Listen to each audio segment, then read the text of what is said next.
Assalamualaikum dan salam sejahtera kepada hadirin sekalian. Nama saya Muhammad Azhari bin Osman, pelajar dari Open University Malaysia, Cawangan, Ipoh. Dan saya mengambil bidang Bachelor of Safety and Health Management. Hari ini saya akan membentangkan tajuk cabaran komunikasi antara budaya dan keberkesanannya. Mengikut situasi tertentu, berinteraksi dengan orang lain yang berbeza budaya sering menimbulkan rasa kekecewaan dan sedikit berlaku perbalahan dan kepincangan dalam komunikasi kerana tidak adanya saling pengertian dalam memahami maksud. Secara ringkasnya, antara faktor-faktor cabaran yang dihadapi menurut pendapat Raharjo pada tahun 2005 terbahagi kepada 3 perkara, iaitu ethnocentrism, stereotype, prejudis atau pratanggapan. Ethnocentrism dapat menjadi penghalang kerana ianya merupakan cara pandang atau bentuk pola fikiran bagi memahami sesuatu yang menempatkan aspek-aspek kebudayaan sesuatu kumpulan sendiri yang mengatakan itulah yang terbaik. Sebagai contoh, di dalam sesuatu budaya, setengah kaum yang lain tidak bersetuju dengan cara pembawaan kaum lain dan mengatakan cara mereka adalah betul tanpa menerima pandangan dan cara yang lain. Seterusnya ialah stereotype. Stereotype bermaksud penilaian yang diberikan kepada seseorang secara negatif. Penilaian yang diberikan kepada seseorang secara negatif dan memiliki sifat-sifat yang negatif hanya kerana keterikatan seseorang kepada satu kumpulan sahaja. Pemikiran seperti ini lebih menyumbang kepada keburukan untuk menimbulkan perbalahan antara budaya ataupun kaum. Sebagai contoh, apabila seseorang itu menunjukkan kelemahan orang lain kepada orang yang lain, maka sekelompok masyarakat itu akan menganggap orang itu yang bersalah.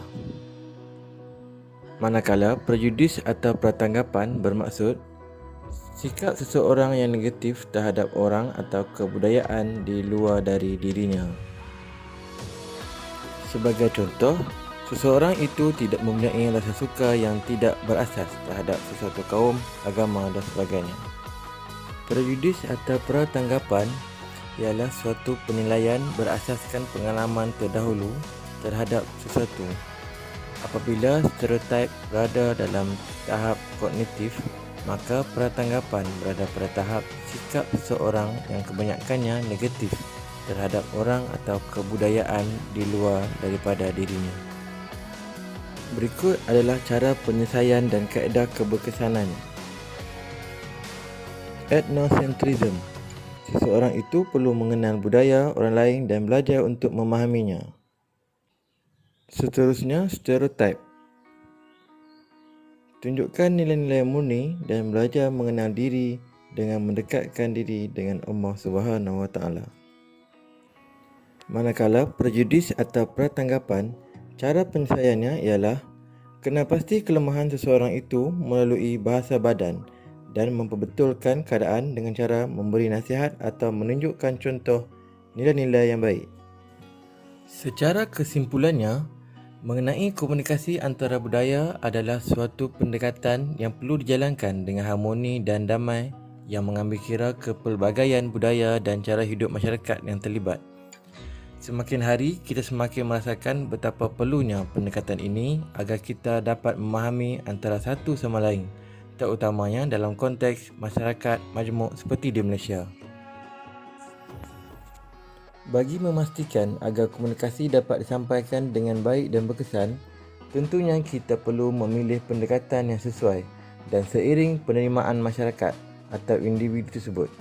Diseru, pendekatan yang terbaik ialah dengan mengenali dahulu budaya dan cara hidup masyarakat yang ingin didekati dan mengamalkan konsep keterbukaan. Konsep tersebut ialah sentiasa mencari peluang untuk berinteraksi dengan satu sama lain dari kumpulan atau etnik yang berbeza. Strategi ini perlu dilakukan supaya perhubungan komunikasi ini terus terjalin dan erat. Di samping dengan adanya peluang berinteraksi ini, dapat kita menonjolkan nilai-nilai murni dan sikap keterbukaan dalam menyatupadukan perpaduan antara kaum dan budaya.